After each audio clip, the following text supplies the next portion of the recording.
1.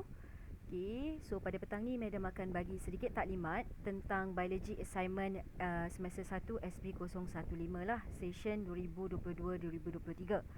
Okay, so kalau kita tengok, okay, kita punya tugasan adalah untuk topik 1 yang kita dah habis belajar, Molecule of Life, dan topik 2, okay, iaitu Cell Structure and Function. Okay, dan objektif dia ialah untuk you solve problem related to water, carbohydrate, lipid, protein, DNA, RNA, molecule, cell functions, tissue and cell transport. Okay, so ini adalah apa yang ada dalam soalan-soalan. Okay, dan pada hari ini kita berada pada 17 Ogos. Okay, so about 1 month. Okay, ini yang saya tak nak bila masuk lambat, sebab saya you all masuk ikut akaun luar. So saya nak kena approve, sedangkan saya nak buat taklimat ni segera. Okay, so seterusnya you akan hantar pada minggu ke-6 lah, mengikut RPS yang telah Madam tunjukkan sebelum ni. Okay, dan apa assignment yang you kena buat? Okay, actually each of you akan kena buat satu infografik. Okay, di mana kita maklum infografik ni dia bukanlah banyak kertas. Okay, dia ada di atas sekeping kertas. Okay, either kalau you nak buat secara bertulis, okay, dia pada saiz drawing block, ataupun kalau you nak buat secara berkomputer, dia adalah menggunakan beberapa apps yang saya akan suggest sekejap lagi. Hey.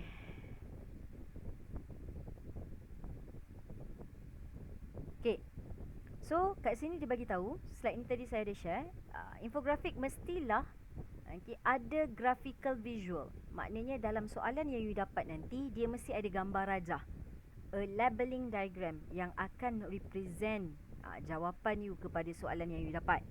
Dia mesti ada data dan dia mesti ada knowledge. So fakta-fakta lain seperti yang telah dijawab dalam soalan tu lah. So kita akan letak macam tu. Alright, so seterusnya, apakah soalan-soalannya? Okay, soalan dia, kita ada 8 soalan. Okay, dan you hanya perlu jawab satu saja. Okay, pembahagian komponen kepada assignment dalam sekeping kertas yang you akan kena buat assignment, dia akan ada elemen grafik dan akan ada elemen writing. Okay, so untuk grafik, you boleh illustrate the creative graphic and also must include the suitable label. Okay, sama ada you nak lukis menggunakan lukisan tangan, atau you ada device di mana you boleh lukis di tablet, ataupun apa orang kata, digitalkan gambar, tak ada masalah. Dan you juga selain drawn dan color, you boleh juga printed. Okay, ataupun guna fotokopi ataupun copy paste. Bergantung pada you nak buat bertulis ataupun nak buat secara digital lah. Kalau digital kita takkanlah printed kan, mestilah kita akan gunakan copy paste. Gambar tu boleh gambar 2D, boleh juga gambar 3D, sebab ada setengah soalan kita nanti dia berkait dengan organel. So organel ni kita faham. Kalau saya mengajar di kelas, saya lukis dalam bentuk 2D, okay, ada gambar yang bentuk 3D, tak ada masalah.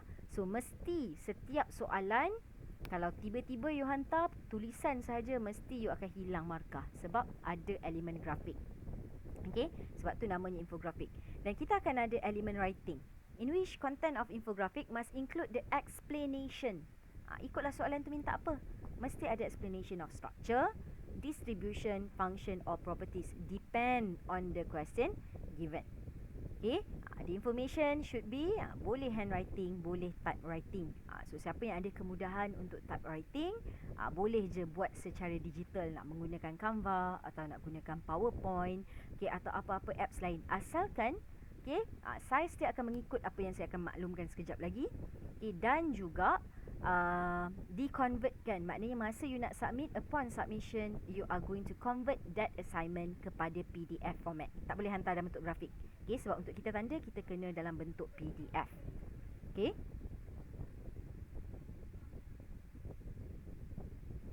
alright, so seterusnya,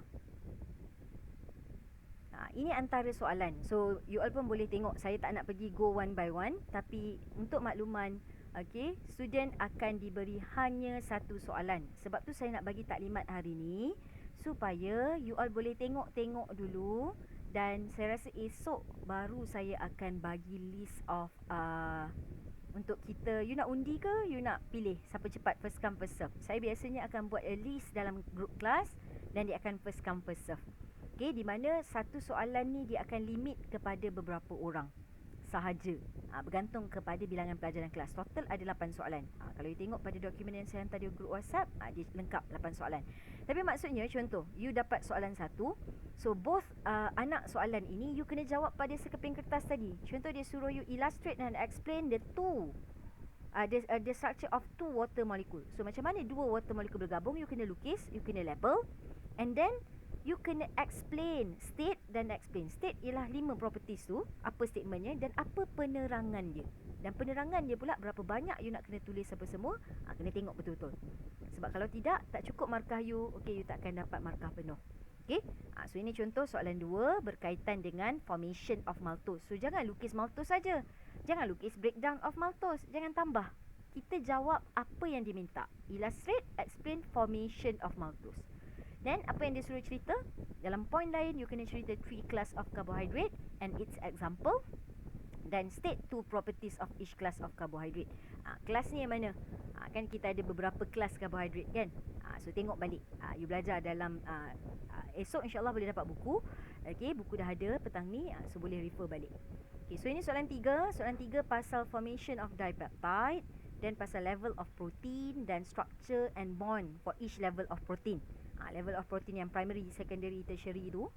Okay, dan soalan 4 adalah berkenaan structure DNA berdasarkan Watson and Crick. Okay, minimum 6 nukleotide. Maknanya you kena lukis. Kalau saya ajar dalam kelas saya buat 4, dia nak ada 6 nukleotide. Kena tambah. Tambah pula extra satu lagi. Okay, so 4 saja soalan untuk chapter 1.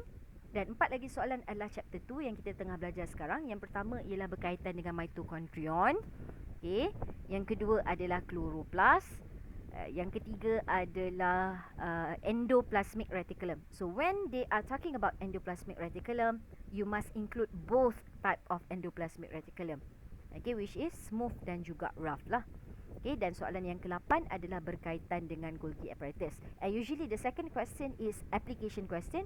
Tapi biasanya benda ni adalah yang kena search. Tapi fakta-fakta lainnya memang kita akan ambil fakta yang ada dalam My Smart Study Guide. Okay, setakat ini okay? Ada soalan? Ada tak soalan setakat ni? Kalau ada boleh tulis di ruangan komen. Boleh Alright, so ada 8 soalan, satu orang jawab satu sahaja. So saya tunjukkan beberapa sampel. Okay, in which if you are going to do in handwriting, tak ada kemudahan. Okay, tak ada kemudahan nak guna komputer ataupun peralatan lain, iPad ataupun tablet. Okay, never mind. Okay, you boleh buat secara handwriting. Ini contohnya infografik. Okay, in which dia ada gambar. Dia ada penerangan, menjawab kepada soalan. Janganlah jumpa gambar, tiba-tiba penerangan ni tak menjawab pun soalan yang diberi kepada you. Saya jumpa kat internet, saya rasa cantik, saya buat je.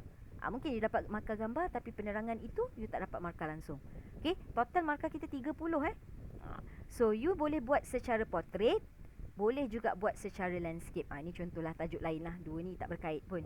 Tapi nak bagi tahu, boleh buat dua ni, boleh buat secara handwriting, kena ada gambar, kena ada tulisan. Okay, atau you boleh buat melalui PowerPoint presentation. Macam yang dia menggunakan sekarang ni kan PowerPoint. Di mana kalau PowerPoint, caranya you kena set up you punya canvas ini. Okay, open PowerPoint.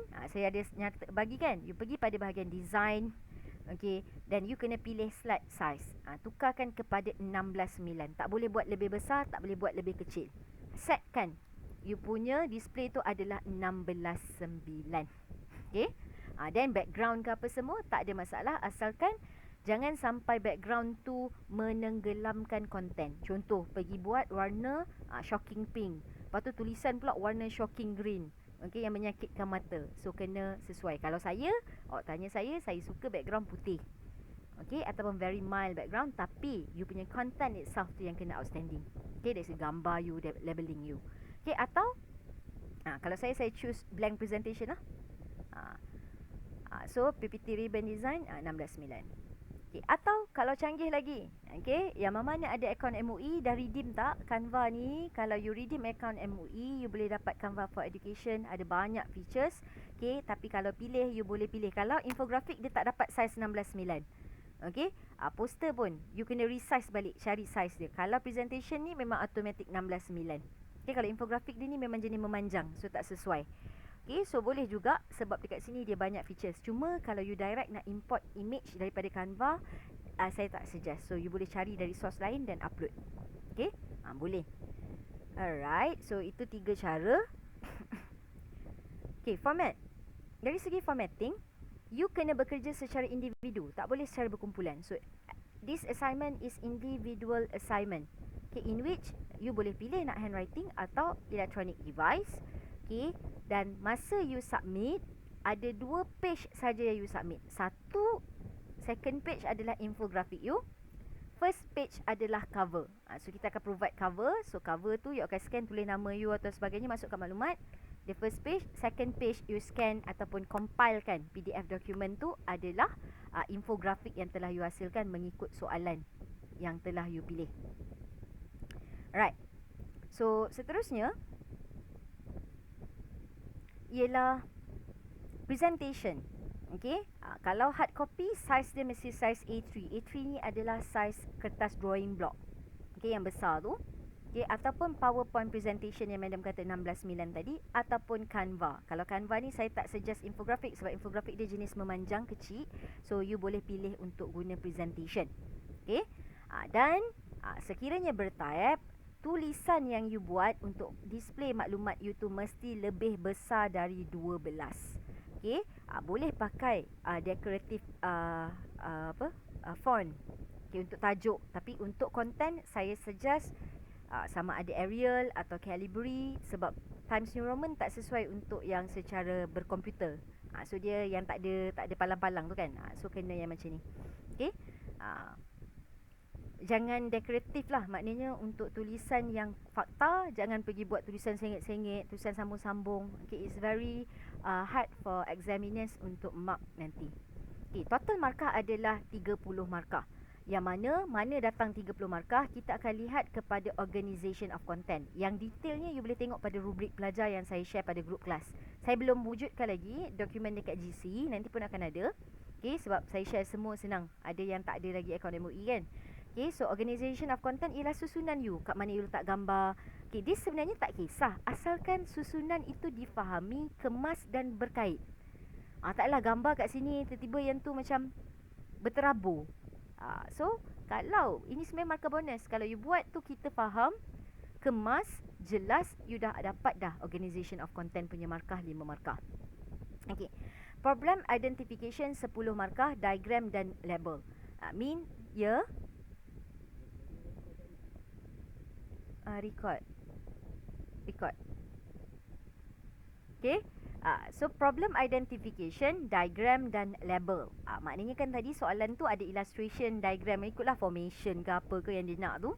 So maksudnya for that part, okay, diagram dan label itu akan bagi you 10 markah. Takkanlah you lukis-lukis tu dapat 10 markah. Mesti detail lah. Dia adalah skema dia. Maknanya mungkin formation, bahagian sebelum persamaan 3 ke apa ke.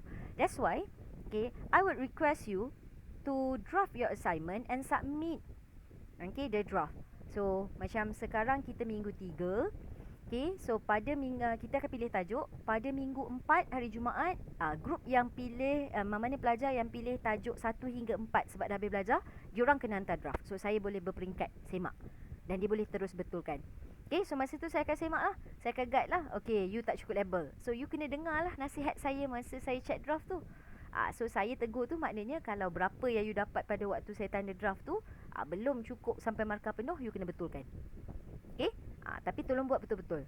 Okay, waktu draft tak perlulah orang kata detail sangat, yang orang kata up to level yang kena printing. You akan scan ataupun tangkap gambar, hantar dekat GC.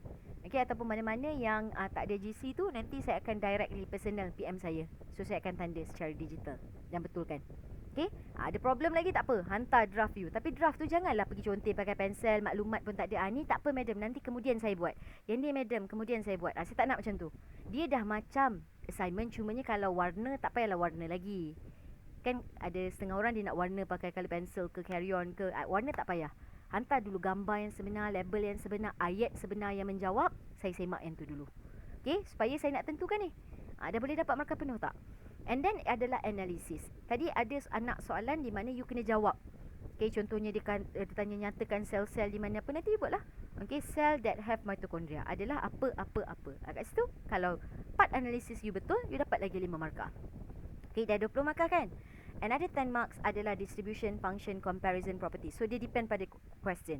Ada setengah soalan, dia minta you letak distribution. Kalau betul, kata dia minta 7. You letaklah 7. Janganlah bagi 3. Dapatlah 3 markah kalau 3. Patutnya 7. Okay? Kalau dia minta function, janganlah contoh rough endoplasmic reticulum ada 5 function. Okay? You pergi tulis, you kata alah tak muat lah, aku buat 2 je lah. Markah you pun akan shortcut. Everything that is inside My Smart Study Guide, buku yang you akan dapat tu, susun, organize in the proper way, in a good way, insyaAllah you akan dapat markah. Kalau properties, contoh kita ada 5 properties of water, kan? So ada penerangan bawah dia, tulis. Okay, tapi kemaskan dalam bentuk display dia.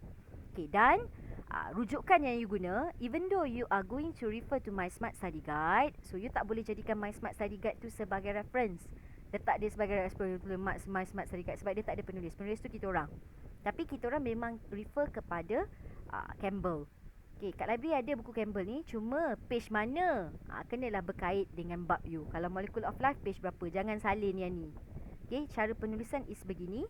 So, mesti satu buku, mesti satu lagi atau lebih pun tak apa, dari sumber internet. Contoh gambar, you lukis ataupun you ambil gambar dari web apa.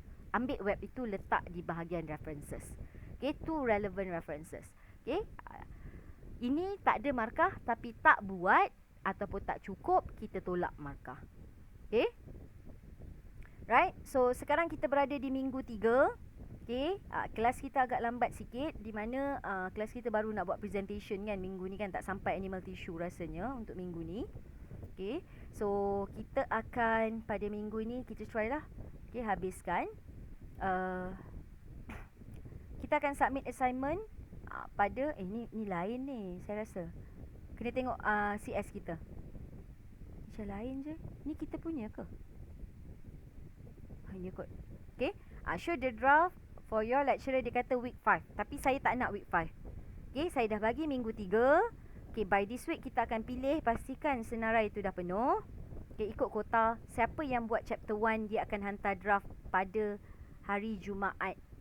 Selewat-lewatnya lah. Kalau dia dah siap awal, hantarlah awal. Pada saya, selewat-lewatnya Jumaat minggu 4.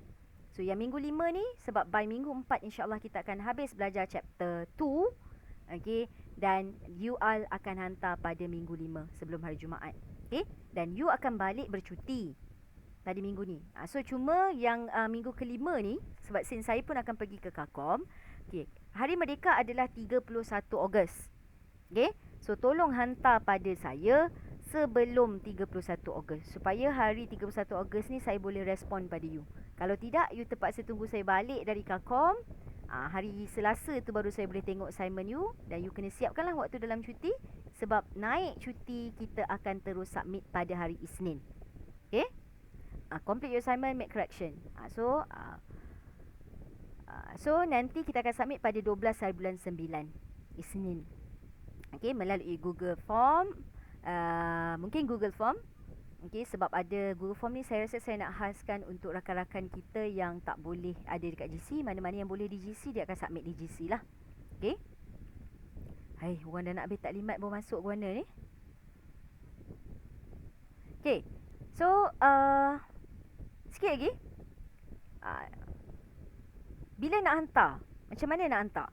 Kalau you buat di A3 paper, so ini 2 apps ataupun ada apps lain lah. Yang penting you kena scan. Janganlah scan tu nampak file, nampak tangan, nampak benda lain. Just your assignment.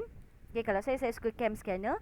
Atau saya ada satu lagi app, saya suka pakai Adobe Fill and Sign. Adobe Fill and Sign ni dia memang bila you snap, dia akan suggest you betul-betul assignment tu punya. Okay, tapi pilih untuk save as PDF dan submit via Google Classroom. Hanya kes-kes pencil lah yang tak ada lagi akaun MOE, tak boleh join Google Classroom, saya akan bagi link drive. So you akan submit dekat drive tu, masukkan dalam folder tu. Okay, manakala yang buat dengan PowerPoint ataupun apa-apalah, ini dua suggestion kita, mungkin you boleh buat dengan cara lain, cuma size tu kena make sure size 16:9 tu lah. Okay, so sama juga save that document as PDF. Siapa yang ada kesukaran nak save ni, tak tahu nak tekan mana, nanti inform saya ajarkan. Okay, dan sama juga submit di GC. Okay, saya nak alertkan you okay, the delay of your submission akan mengurangkan markah you. Contoh, okay, dari 30 markah, dia akan deduct 5% daripada total score each day, tanpa reasonable reason. Okay, kalau reason you ialah, okay, you dah tahu dah you memang kena submit hari Isnin, tiba-tiba you balik sini, you terlupa, you pula buat guna tulisan tangan. Yang tu tak logik. So pastikan your assignment is your priority. Kalau you kata tak apa, nanti mak saya post, saya ingatkan awal-awal ni, your assignment is your priority.